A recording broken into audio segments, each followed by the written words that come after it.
Boa noite, Gabriela. Olá, boa noite. Como vai você? Deixa eu me organizar aqui. Ai, Ficar do mesmo tamanho, tudo direitinho. Temos um assunto muito importante para tratar hoje. isso. Vocês Prazer conseguem ter me você ouvir? aqui. Lhe ouço bem. Todo mundo que está Olha, nessa live aqui consegue ouvir bem, tanto eu quanto a Gabriela, para que a gente possa alinhar aqui. Vocês estão ouvindo bem, estão vendo bem, tudo ok? Dá esse feedback aqui para nós, para que a gente possa iniciar nosso bate-papo. O tema já está fixado aqui. O pessoal está entrando. Ramos, boa noite. Sim, ok. Núbia botou aqui muito bem. Ouvindo e vendo bem, Adriano, obrigado. Ariane, sim, muito bem. Então, o pessoal está vendo e ouvindo bem. Vamos fazer as devidas considerações. Gabriela, seja bem-vinda aqui ao Instagram da Editora Basalt, é esse espaço que nós vamos estar abrindo hoje. Todo mundo dando feedback aqui. Show, gente. Obrigado, viu, pelo feedback de vocês. E a gente vai estar iniciando esse bate-papo sobre essa temática, né? Falando sobre essa etapa delicada do processo oncológico e que norteia o tema dessa live, né? Recebi o diagnóstico e agora. Então, faça as suas devidas apresentações, receba aí o carinho do pessoal, coraçõezinhos. Leca entrou aqui, nossa embaixadora. Fica à vontade, Gabriel. Lequinha. Enquanto isso, eu vou olhando aqui. Boa noite a todos. Primeiramente, gostaria de agradecer ao convite, né? Eu me sinto muito honrada e feliz em participar de todo tipo de evento ligado à psicologia hospitalar e principalmente à oncologia. Então, eu estou muito feliz, parabenizo a iniciativa da Editora Basalt, né, pelo projeto. E eu vou me apresentar, né, para quem não me conhece, eu sou Gabriela Santana, eu sou psicóloga clínica e hospitalar. Comecei a minha trajetória na oncologia, né? Antes mesmo de fazer psicologia, eu já sabia que eu queria estar fazendo psicologia na oncologia. Já era um propósito, um projeto. E aí eu trabalhei 10 anos nessa área, clínica e hospitalar da oncologia. Fiz a minha formação, né, especialização e mestrado também na área. Estou aqui para compartilhar com vocês. Espero que seja um momento fértil e produtivo para todos nós, né? Tem um autor, Rousseau, que ele fala que o verdadeiro encontro, ele nos revoluciona. E eu espero que esse momento, né, tenha algo de bom a acrescentar para todo mundo. Não tenho dúvidas, Gabi, que esse momento, essa discussão que nós estamos trazendo hoje, com certeza vai deixar uma sementinha plantada em quem estiver aqui junto com a gente. Pessoal, estou vendo que está chegando bastante gente aqui agora, então tem um aviãozinho aqui nessa live. Envie essa live para 10 amigos, porque essa discussão, esse conteúdo, esse conhecimento que nós vamos estar trazendo aqui junto com a Gabriela e com a Leca, é um conteúdo que eu acredito, e a Gabi também acredita, que todo mundo merece ter esse conhecimento. Precisa ter o conhecimento do que nós vamos falar aqui hoje.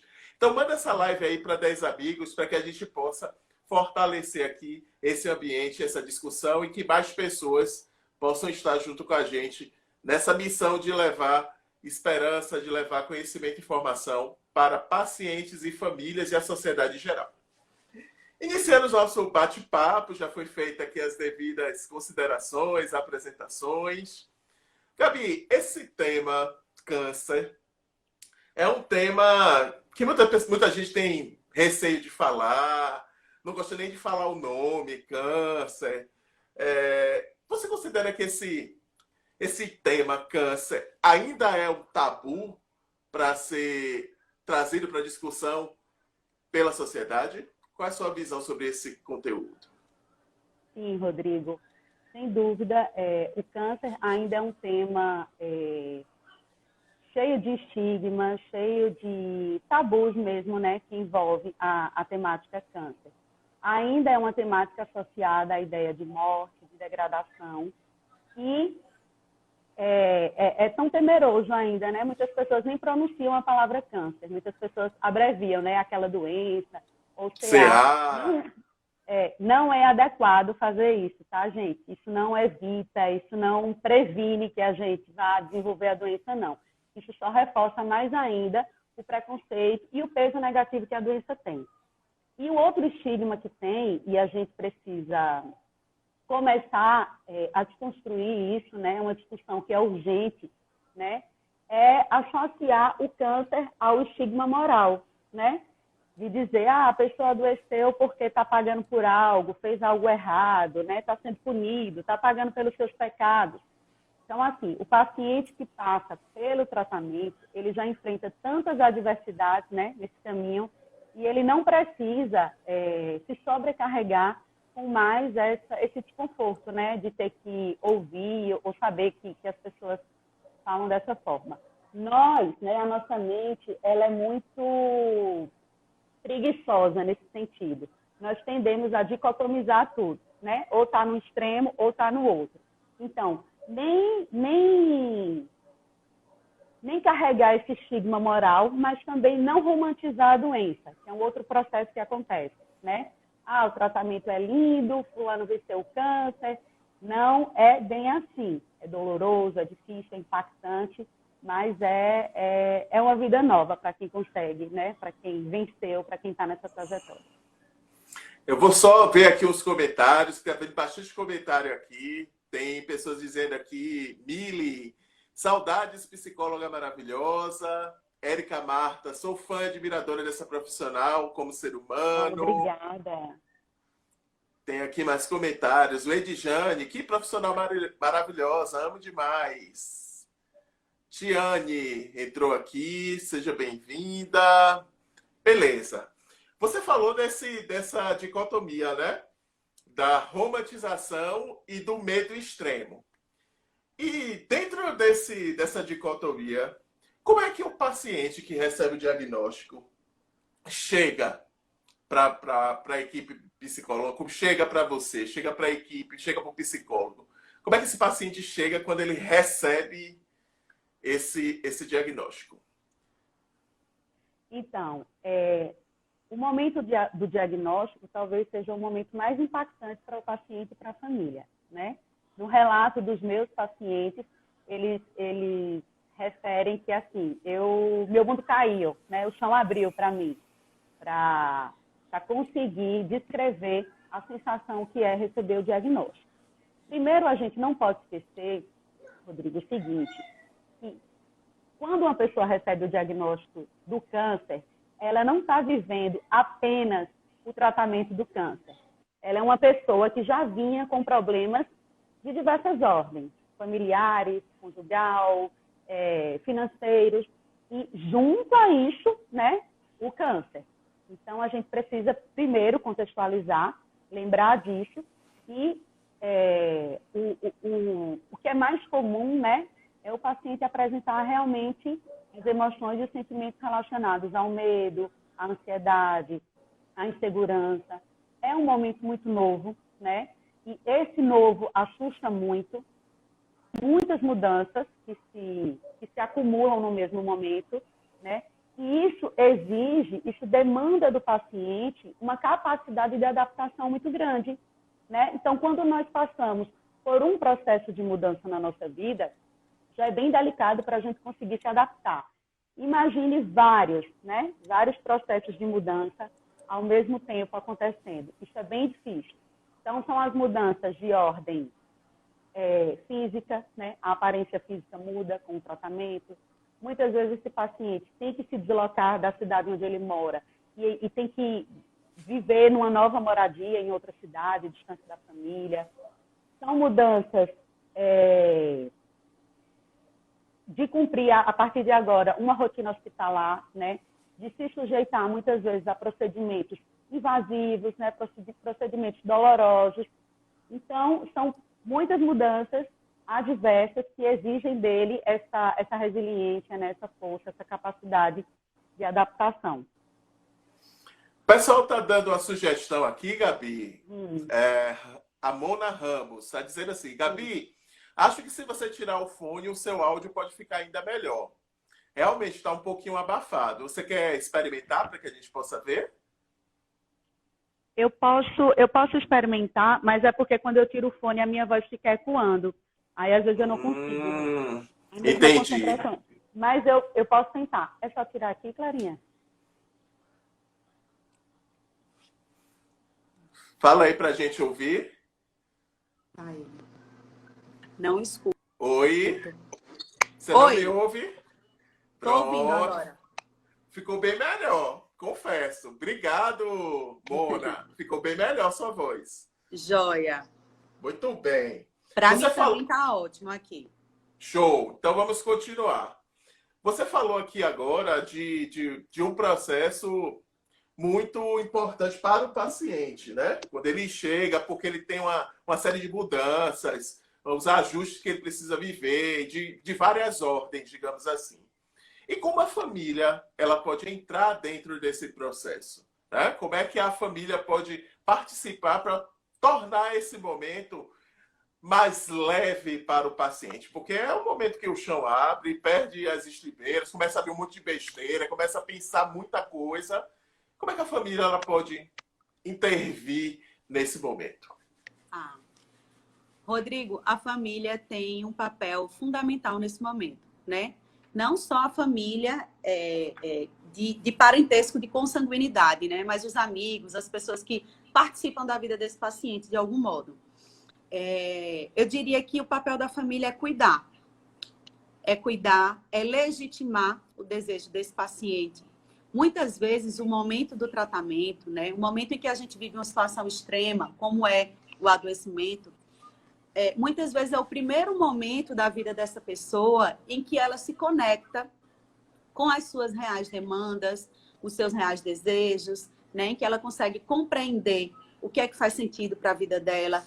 Então, é um processo também de autoconhecimento e que a família deve estar ativa, participativa, paciente, né?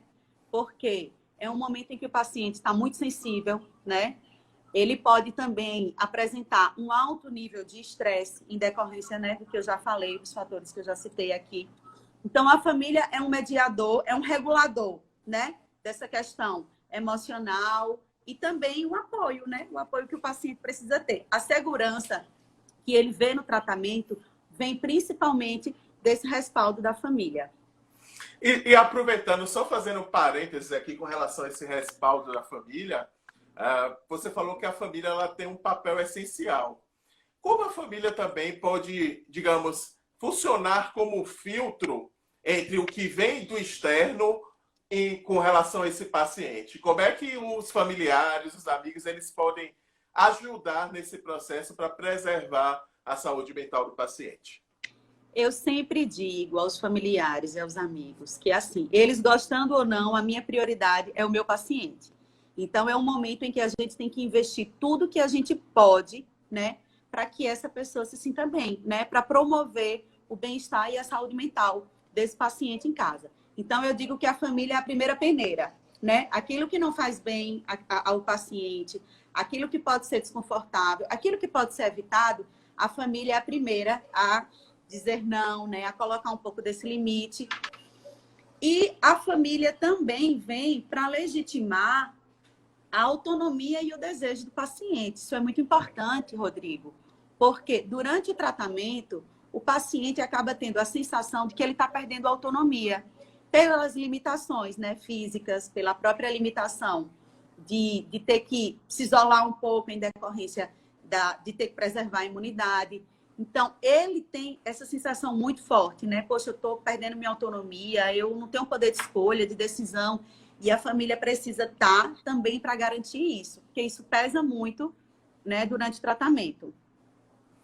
Muito bem. Eu vou ler aqui uns comentários para a gente continuar, porque está tendo muito comentário aqui.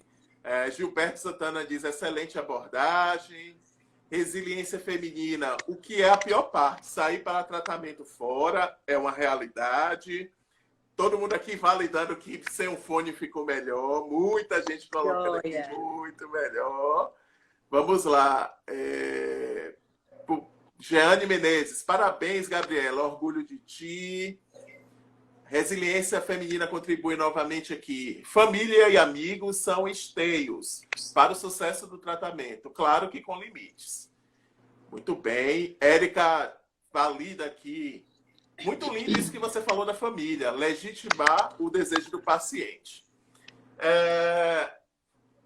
Magno fecha, salva a live. A live vai ficar disponível 24 horas aqui no IGTV da editora, tá, Magno?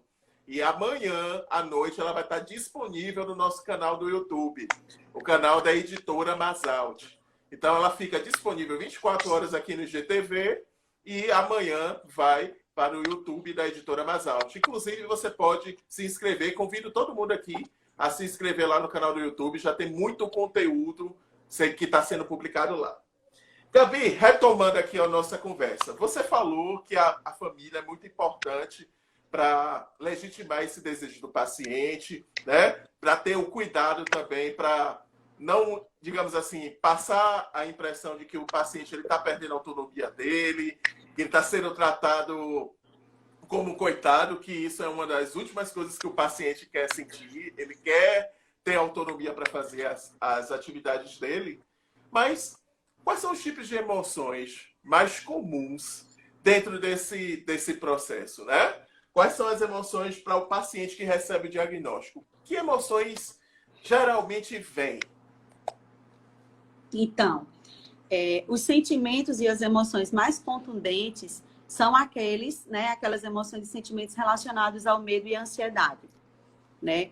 A probabilidade do paciente oncológico desenvolver um transtorno de ansiedade é muito grande no período, né, do tratamento, porque por ter que lidar, né, com esse momento novo, com esse momento que é desconhecido. E aí a intervenção psicoeducativa, né, que é a gente conseguir descrever, explicar para o paciente, fazer ele compreender as etapas do tratamento, né, que ele vai passar, seja quimioterapia, radioterapia, imunoterapia, cirurgia também. Lequinha está aí, ela pode até falar melhor depois sobre isso. Explicar ao paciente, né, fazê-lo compreender sobre o processo que ele vai se submeter, e isso ajuda bastante, isso diminui bastante os níveis, né, de ansiedade. E é importante a gente entender que, nesse momento, o paciente sente tudo em uma intensidade maior. Então, isso que era pequenininho antes, ele sente numa dimensão, né? Chega tudo com uma potência muito maior, né? E aí é importante a gente ter esse cuidado. Um outro sentimento, né? Uma outra reação comum é o luto. Opa, peraí, aí você misturou luto? Como assim um luto? Explica em que contexto, porque o luto, na minha cabeça, é quando a gente tem a perca, né? A gente sofre pela perca de alguém que a gente gosta muito. Como assim luto? Então, Rodrigo, é importante a gente esclarecer para todo mundo que está aqui. Na psicologia, a gente não usa esse termo luto estritamente, né, limitado à ideia da morte física. O luto é um termo designado para caracterizar a perda. Então, assim, nós vivemos diversos lutos durante a nossa vida, né? O luto por uma separação, pelo adoecimento, pela perda também de um ente querido, por perder um emprego. Então, o luto, ele está associado à ideia de perda, né? E a gente fala muito no luto simbólico dentro da oncologia, que é quando o paciente inicia o tratamento e muitas vezes ele tem que abrir mão de um projeto de vida, de sonhos, de planos que ele tinha. Então, vem essa sensação forte e vem também algo que está em pauta, que está sendo discutido muito, que é o luto também relacionado à ideia de finitude das coisas, da vida, né? Esse é um momento em que o paciente, ele se confronta com essa ideia, né? Tipo, eu posso perder a minha vida, ou eu posso estar com minha saúde muito comprometida. Então, esse confronto com a ideia de finitude, ele chega muito forte. Mas ele tem também um fator importante, um fator de potência, esse luto, que é o seguinte: quando a gente vive uma situação extrema, né, que nos coloca diante dessa ideia de finitude, né, de que eu posso perder alguém que eu amo, do que eu posso perder a minha própria vida, isso gera uma potência, né? Uma girada de que a pessoa se coloca numa condição em que ela revê toda a vida, né? Então, ela revê os propósitos, ela revê prioridades, ela revê o sentido da própria vida, o que é importante, o que não é. E aí, tem esses dois lados, né? Ou o paciente sucumbe, né, ao sofrimento, à dor do luto, ou o paciente recebe, né, vive esse luto como uma potência, né? A partir de hoje, eu quero valorizar outras coisas, eu quero mudar a minha vida, eu quero... Enfim. É importante a gente falar sobre isso, Rodrigo, porque nos meus 10 anos de atuação, de todos os pacientes que passaram por mim, enquanto eles estavam em tratamento, eles, né, na hora que o bicho está pegando, na hora do vamos ver, na hora da angústia, nenhum deles se preocupou se o carro estava quitado, se a casa estava ok. A única preocupação deles era estar com quem eles realmente amam. E isso é uma constatação muito visceral, muito real para quem passa por essa experiência. Lequinha está dizendo que escolheu a potência. É isso mesmo, Lequinha. E nesse contexto que você falou, da valorização do que realmente importa, tem uma pergunta aqui da Ariane, que ela diz assim, ó. Gabi, fale da relação do paciente com os filhos menores de idade e como ele deve lidar com isso. Porque você está falando das pessoas que amam e tal, eu achei pertinente esse comentário. A Ariane é nutricionista, gente, na oncologia, é uma excelente profissional também, que eu admiro muito. O tema, a doença não pode ser escondida dos filhos nem da família, tá? Essa história de dizer que a mamãe vai viajar, o papai de fantasiar não é muito legal. O ideal é sentar com essa criança, conversar e utilizar estratégias que sejam viáveis para o entendimento de acordo com a idade dela, certo?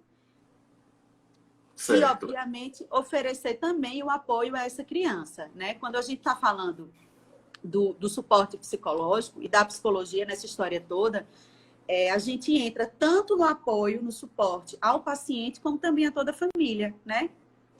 Porque a família, ela também sofre junto, ela também participa ativamente desse processo, né? Muitas vezes a gente precisa acompanhar mais de perto a família do que o próprio paciente. E nesse ponto da importância do cuidado, a Beni Laura pergunta aqui, ó. Boa noite, excelente discussão. Obrigado, Beni Laura. Como lidar com os estigmas, tanto por parte dos familiares, como do próprio sujeito nesse processo? Acho que isso aí tem relação um pouquinho com os papéis e com as emoções. Você pode reforçar um pouquinho sobre isso, Gabriela? Eu posso, assim, a gente vê, é tão claro isso, a gente vê que as pessoas sofrem mais com os estigmas do que com a própria experiência. Esse projeto de vocês, que está sendo bem legal, né? Ele vai trazer um pouco do relato das pacientes, né? De pessoas que passaram por essa experiência. E você vai ver, Rodrigo, que eles vão relatar que eles sofreram muito mais por antecedência, por imaginar o que seria, né? Pelos estigmas, pelos mitos envolvidos nisso tudo, do que pela experiência em si. Então, a gente já falou um pouquinho no início, né? Que é algo que deve ser desconstruído, mas é isso. Somente com o diálogo, né? Com o debate, né? Com o compartilhamento é que a gente vai conseguindo trazer mais clareza para essa temática. E quais dicas desse processo do enfrentamento, do luto, das emoções, da orientação para a família? Quais são as dicas que você gostaria de deixar aqui para um melhor enfrentamento desse desafio do câncer? Para o paciente, eu diria que a melhor forma dele enfrentar tanto essa como qualquer experiência é voltar a atenção dele para ele mesmo.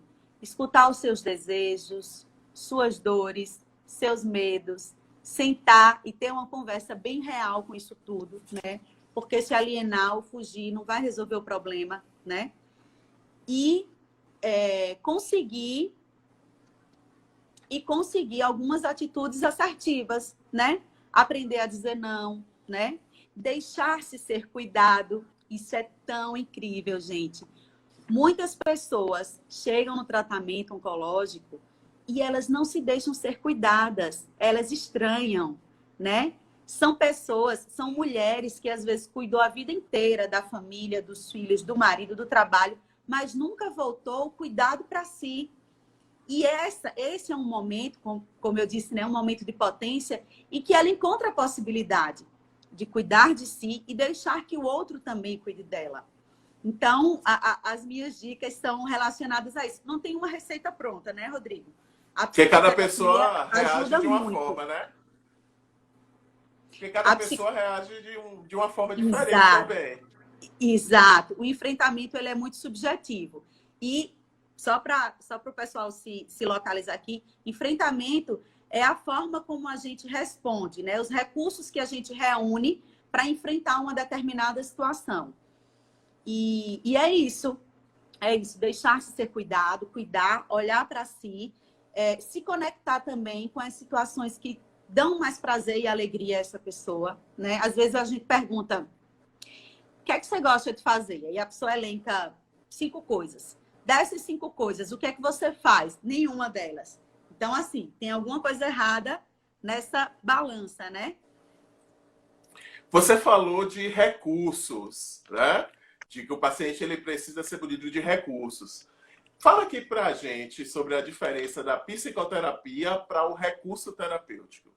Qual é essa diferença entre essas duas coisas que compõem o tratamento do paciente, que o paciente utiliza durante o processo? Então, qual é a diferença entre recurso e psicoterapia? A psicoterapia é uma modalidade, né, de atendimento oferecida ao psicólogo, restrita ao psicólogo, a psicoterapia. Outras terapias não, podem ser oferecidas por terapias integrativas, holísticas, joia? Recurso terapêutico é aquilo que eu escolho, é aquilo que eu elejo, é aquilo que eu identifico como algo que me dá prazer e alegria. Por exemplo, ver o pôr do sol pode ser um recurso terapêutico. Tomar um banho de mar, né? Para muita gente é revigorante. Olha as dicas! Olha as dicas! Entrar em contato com a dimensão religiosa, espiritual. Então, assim, os recursos terapêuticos, eles são importantíssimos, mas eles não substituem a terapia. Até porque, para a gente ter clareza dos recursos terapêuticos que são positivos para a gente precisa se conhecer bem. E a via do autoconhecimento, né, é também a psicoterapia. Escrever seria um recurso terapêutico? Sim, maravilhoso. Escrever um recurso terapêutico e com plus ainda, tá, Rodrigo? Quando a gente escreve, a gente ressignifica uma situação, né? Se você vai contar uma história de dor, uma situação difícil que você passou, traumática, frustrante, uma decepção. A primeira vez que você conta com muita dor, né? Aquilo mexe muito com você, aquilo te afeta muito, aquilo te, né? Na segunda, você já compartilha isso com outro significado. Na terceira, de uma outra forma. Até que você um dia vai falar sobre isso, ou escrever sobre isso, de uma forma bem mais leve. A importância de escrever, principalmente nesse momento de dor que o paciente está vivendo, é uma oportunidade que ele tem de ressignificar esse luto. É isso? Acertei? Isso, exatamente. Esse luto. Então, dentro de toda essa estrutura, de todo esse cenário, como é que a família e os amigos podem ajudar esse paciente oncológico? Qual é a participação que a gente viu aqui? Eu vi também alguns comentários que eu estava me preparando para repassar aqui para você, de pessoas falando exatamente o apoio da família, dos amigos, né, do filho. Foi muito importante nesse processo. Então, como profissional, como você vê essa importância dessa instituição chamada família? A palavra de ordem para a família é acolher, tá? Acolher não é impor o que a gente acha que vai ser legal para esse paciente. Eu estou chamando ele para dar uma voltinha para passear e ele não quer. Ah, eu ofereci essa comidinha que é saudável, esse suco detox, e ele não quer. Não é exatamente isso. Aquilo que é um parâmetro, né, do que é legal para a gente, às vezes não é para o outro. Acolher é abraçar o que emerge. Então, assim, independente da emoção que venha, do desejo que venha, sustentar isso, sabe, Rodrigo? Sustentar a angústia, sabe? Aquela pessoa que está com você até o fim. Tô aqui segurando a sua mãozinha e seguindo sua caminhada até o final. Então, o papel da família é esse, né? Eu tinha dito antes, legitimar o desejo do paciente, mas também, né, e principalmente acolher. A família sofre muito nesse processo, né? Filhos, maridos, pais também, mas é isso. E desse cenário da família estar ali junto, de acolher, como é essa questão do você tem que sair, você tem que andar, você tem que comer isso, existe algum perigo nesse tem que? Você tem que? Então, o paciente não tem que. O paciente pode. Ele tem que se sentir protagonista desse processo todo, né? Protagonista, com autonomia. Então, ele não tem que. Ele pode, né? A gente pode sugerir o que é que pode ser feito. No primeiro atendimento, junto à psicologia, a gente orienta, obviamente, né? O que é que pode auxiliar o paciente, o que é que não pode. Mas, via de regra, nenhuma imposição que seja mais um peso, mais uma adversidade para ele. E aí eu trago a pergunta aqui da Ladiane. Você acha correto esconder o diagnóstico de pais que são idosos? Olha essa pergunta. Polêmica, né? Muito polêmica. Não se recomenda esconder o diagnóstico, tá? E a própria família deve avaliar como é que o paciente vai ter um enfrentamento melhor desse processo. Geralmente, inclusive as famílias que escondem, acham que estão escondendo, porque no fim das contas o paciente já está ligado em tudo, sabendo de tudo, só está fingindo também que não sabe. Mas não se recomenda. Certo. Gabi, o momento atual que nós estamos vivendo hoje, um momento muito delicado, do ponto de vista saúde pública mesmo, né? É o momento que todos nós estamos em casa, inclusive é a orientação que a gente deixa aqui para você. Fique em casa, evite sair o máximo, né? Use máscara, álcool em gel, todos esses protocolos que todo mundo já sabe que precisa fazer. É um momento delicado, é um momento atípico, certo?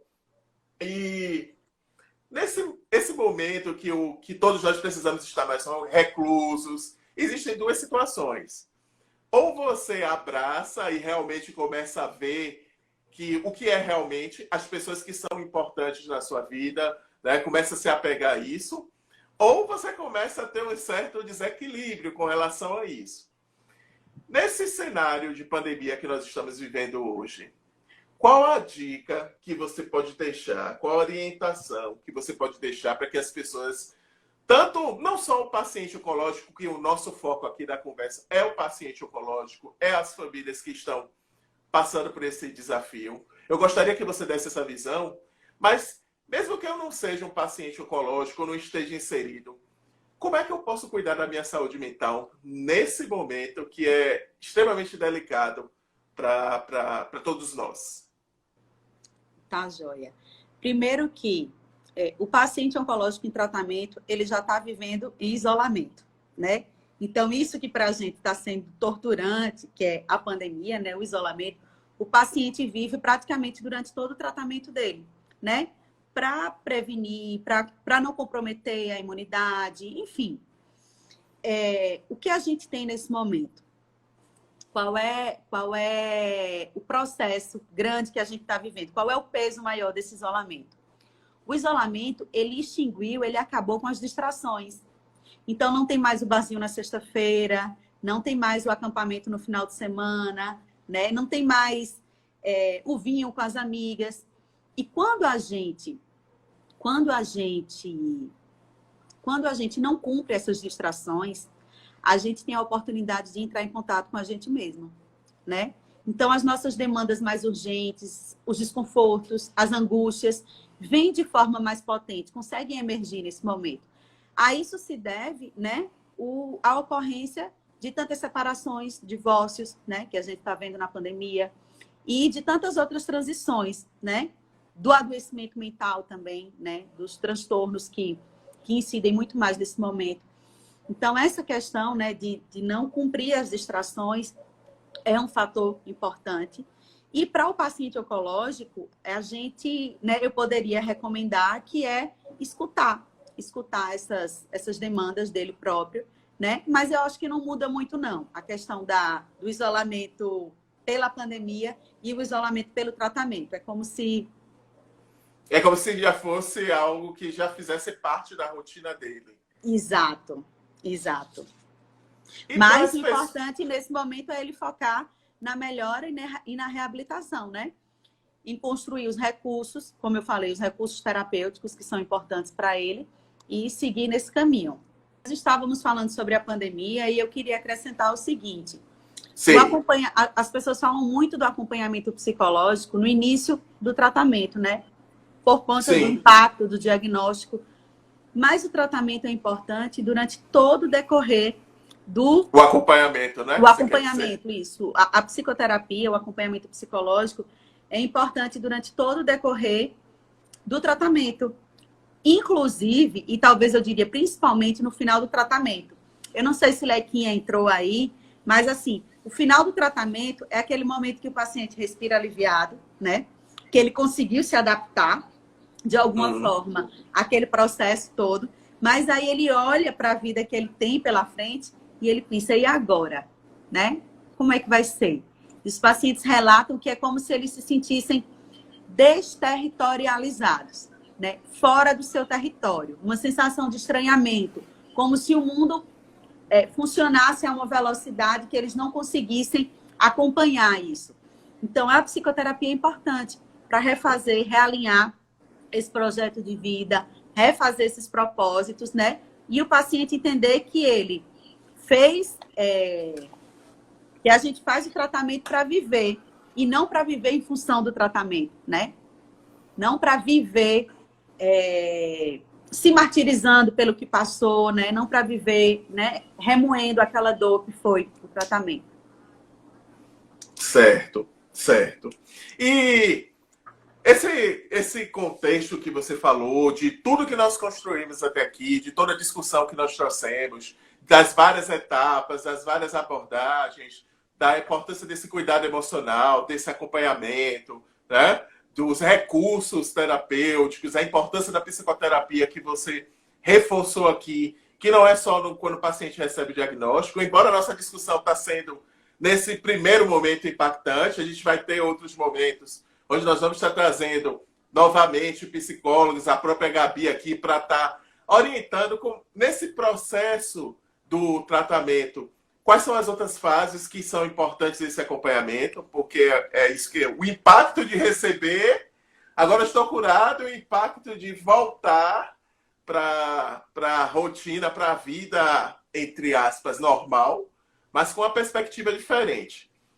Então, Gabi, esse projeto que nós estamos aqui realizando junto com você, tendo você essa noite aqui conosco, o qual a gente agradece muito por você ter aceitado o nosso convite e estar aqui conosco, compartilhando a sua sabedoria, a sua experiência, né, como profissional que tem a expertise de estar falando sobre esse assunto. Qual é a sua visão sobre esse projeto? Fala aqui pra gente, externa um pouquinho do que você... Eu sou suspeita para falar, porque eu sou apaixonada por qualquer tipo de evento, atividade, iniciativa na oncologia. Então, por isso eu já sou suspeita. Mas eu quero dizer que o projeto é incrível. Eu acho que dá oportunidade, dá espaço de fala para essas pessoas que passaram por essa experiência é fundamental. É fundamental para que elas exerçam a autonomia delas, o protagonismo da própria vida delas.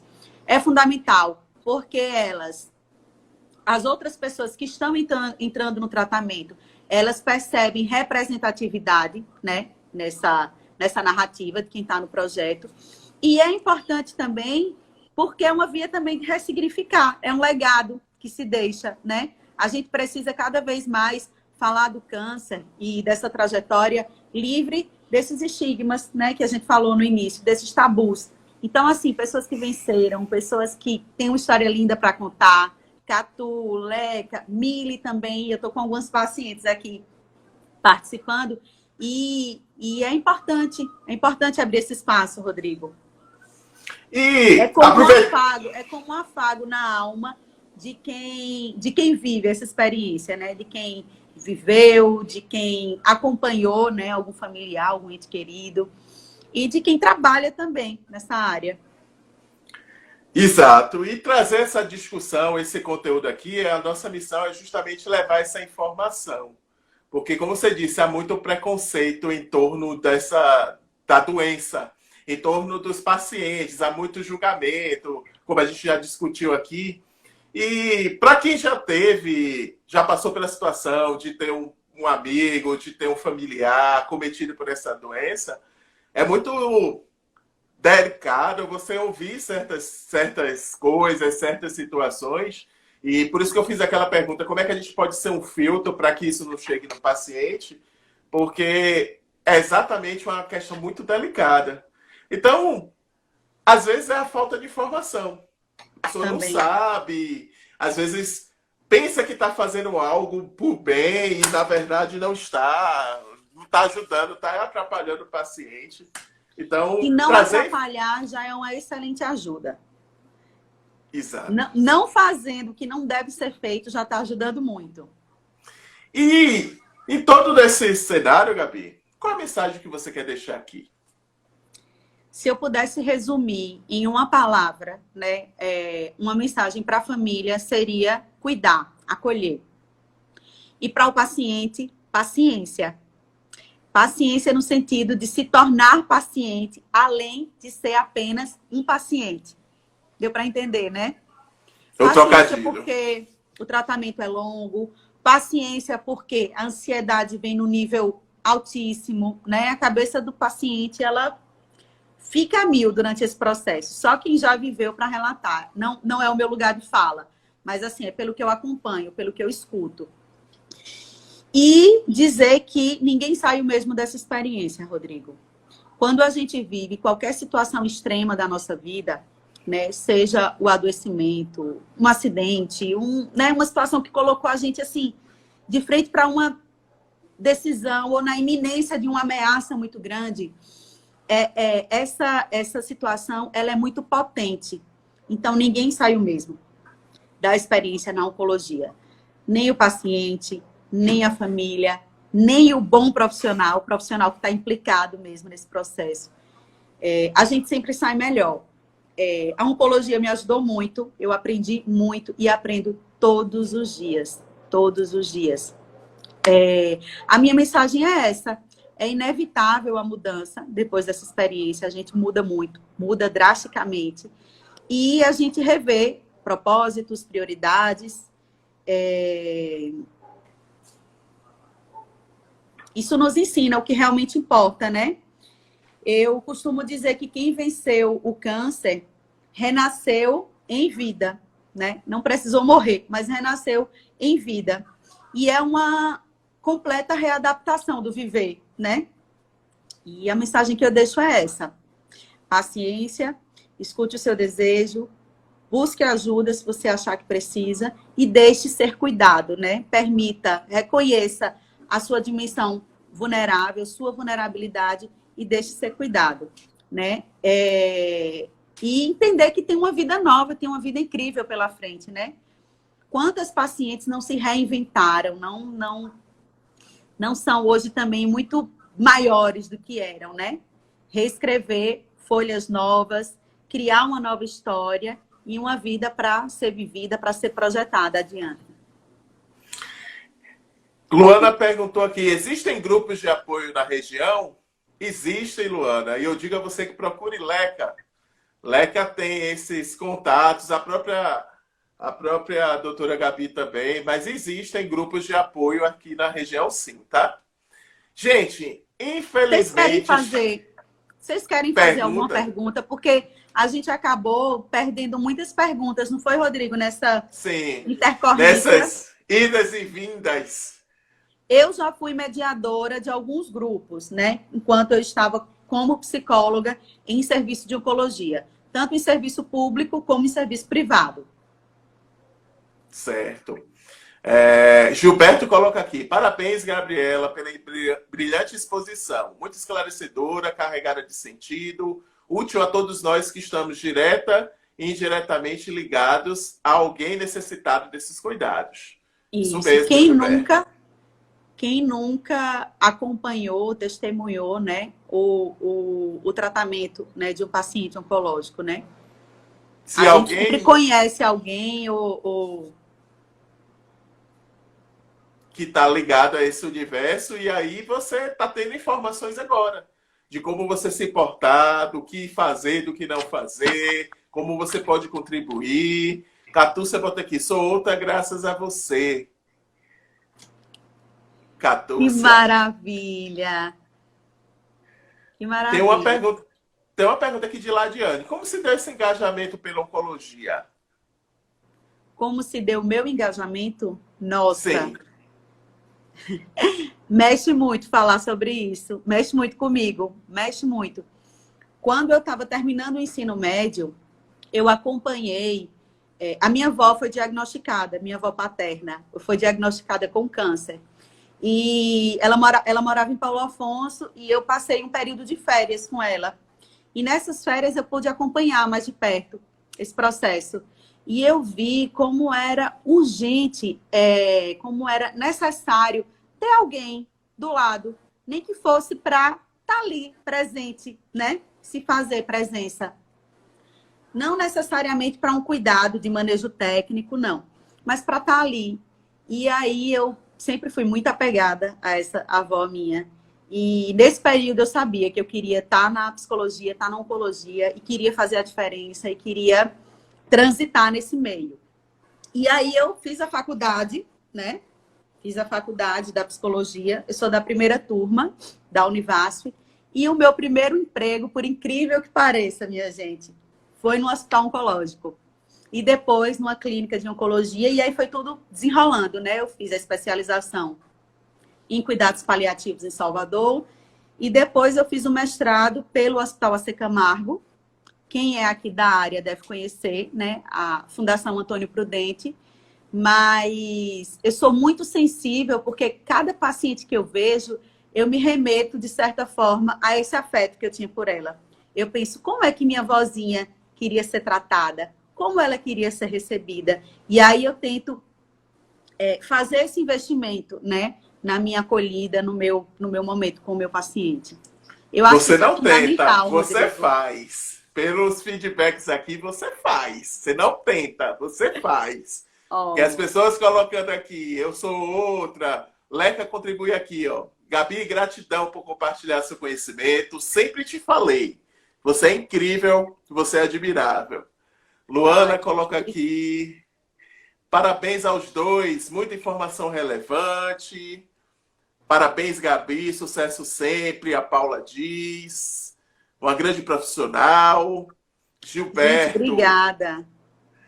Parabéns, obrigada. Rodrigo. Eu só quero cada vez mais me sentir útil para essa causa. Quem me conhece sabe. E fazer e dar o meu melhor, né? E fazer o que for melhor. Já, Leca, ela já falou sobre o que ela achou do projeto. Inclusive, ela deixou até uma sugestão aqui para os pacientes que já venceram esse desafio, né?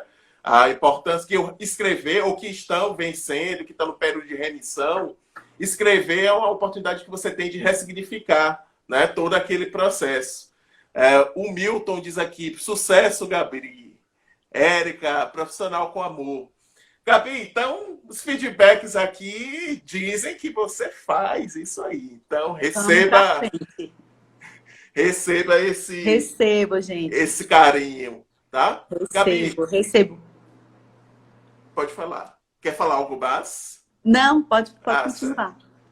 Gente, a gente quer agradecer aqui a cada um de vocês pelo tempo, por terem tirado aqui esse momento da noite de vocês, estar aqui ouvindo a gente sobre essa discussão que é muito relevante.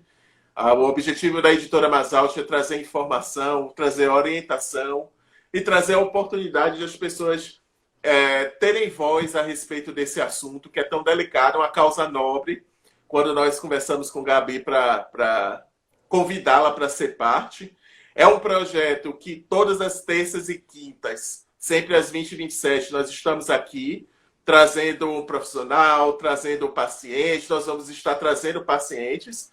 Essa é uma iniciativa da editora Basalt, tá? Nós, que somos em 3, decidimos fazer esse projeto para justamente levar essa discussão adiante, tá? E a gente aproveita para convidar você que está aqui vendo, que sentiu a necessidade de registrar esse momento, de ressignificar. É uma oportunidade que você tem. E Gabi está chegando aqui mais comentários, Carlinha tá? Maravilhosa. Ai, gente, cada coisa linda que a gente recebe, né? Pois é. Ela diz aqui, Gabi, Obrigada. você é um ser humano e levou seu coração para uma belíssima profissão. Deus te abençoe e que você tenha muito sucesso. Porque seu sucesso leva para cima seus pacientes. Verdade. Ladiane, amiga, obrigada por sempre estar presente nos espaços certos e trazendo a sua experiência. Foi lindo te ver falando. Um beijo. Adriana, muito bacana o objetivo e a participação dessa maravilha. A Adriana, ela é minha tia e ela tem também um projeto de iniciativa voluntária na área da oncologia, tá? Ela mora no interior, pertinho do Paulo Afonso, e ela faz um trabalho lindo, lindo, lindo de ver. Ela não passou pela experiência do câncer, né? Ela acompanhou já algumas pessoas próximas e ela desenvolveu um projeto muito legal. Depois vocês podem conferir também lá. Pronto, certo. Olha aí, ó, uma dica. Adriana Melo. Pronto. Isso. Gente, obrigado. Obrigado pelo tempo de vocês. Obrigado, Gabi, pela disponibilidade. Você quer contribuir com mais alguma coisa? Te disponibilizar. Eu agradeço o convite, esse espaço. Eu acabo me sentindo muito nutrida, né? Por tantas boas energias que chegam aqui nos comentários. Quero agradecer o apoio de todo mundo que compartilhou, que dividiu, meus amigos, minha família. Minha mãe, ela fez um verdadeiro mutirão para todo Ela mundo tá aqui na live? acompanhar. Ela é minha grande apoiadora, eu quero agradecer a ela. Ela tá aqui na live? Ela tá. Como é o nome dela? Cida Santana. Ah, certo, dona Cida. Parabéns, viu? Obrigado pelo apoio, esse projeto. Vai lá, Gabi. E é isso, eu quero agradecer, dizer que apesar das adversidades, né, dos desafios que a gente tem no meio profissional, eu quero estar na oncologia, né? Assim, é algo visceral em mim. Eu vejo, meu coração acelera, palpita, meus olhos brilham. E é uma coisa que eu sou... não consigo me distanciar disso. E eu tô com esse projeto também, né, de acompanhar os pacientes em consultório. Eu estou atendendo em consultório agora, né, na clínica. Nesse período de pandemia, a maioria dos atendimentos são online, mas eu continuo nesse nicho, né, Rodrigo? Essa missão de levar esperança, de acolher, de ajudar o paciente a enfrentar esse desafio que é o câncer, a acolher as suas emoções e seguir em frente em busca da vitória, né? E poder dizer, enfim, eu venci o câncer. Parabéns pelo trabalho. E quero acompanhar de pertinho esse projeto de vocês. Não quero perder ele de vista, não, viu? Eu quero ver o resultado, eu quero ver tudo. Obrigado pela agradecer sua disponibilidade. A Leca também, que é embaixadora, minha gente. Leca desse que projeto. Leca que fala tão lindamente da experiência dela, né? É sempre emocionante escutar a narrativa dela. E agradeço também. Gente, obrigado pela oportunidade. Vocês podem estar acompanhando a gente aqui no Instagram da Editora Basalt. A gente sempre está trazendo conteúdos, discussões, oportunidades para que você registre a sua história e o seu legado, para que você use esse recurso terapêutico, como a Gabi disse aqui. Tem o YouTube. Essa live aqui da Gabi, a nossa equipe vai ter um pouquinho mais de trabalho, mas vai estar disponível completa amanhã lá no canal do YouTube da Editora Basalt. Já teve outras lives com o Dr. Gray, com a Isabel do Maravilhosos, Bel, Grey. Então, é um projeto que a gente está realmente fazendo para trazer essa informação e levar esperança e informação para esses pacientes e essas famílias. Quaisquer dúvidas, o nosso direct está à disposição. Se você quiser conhecer a editora, os projetos da editora, nós estamos aqui à disposição para atendê-los e ouvi-los no que a gente puder contribuir. A nossa missão é essa, é crescer, contribuir e ajudar cada um de vocês a registrar o seu legado através dos livros. Verdade. Gabi, obrigado. Excelente noite. Boa noite a todos vocês. Cuidem de vocês. Fiquem e até a próxima. Casa, e vamos ter todos Fiquem os em cuidados casa, isso. para a gente superar esse momento desafiante que nós estamos vivendo. Grande abraço e até a quinta, às 20h27. Tchau, Gabi. Obrigado. Tchau, gente.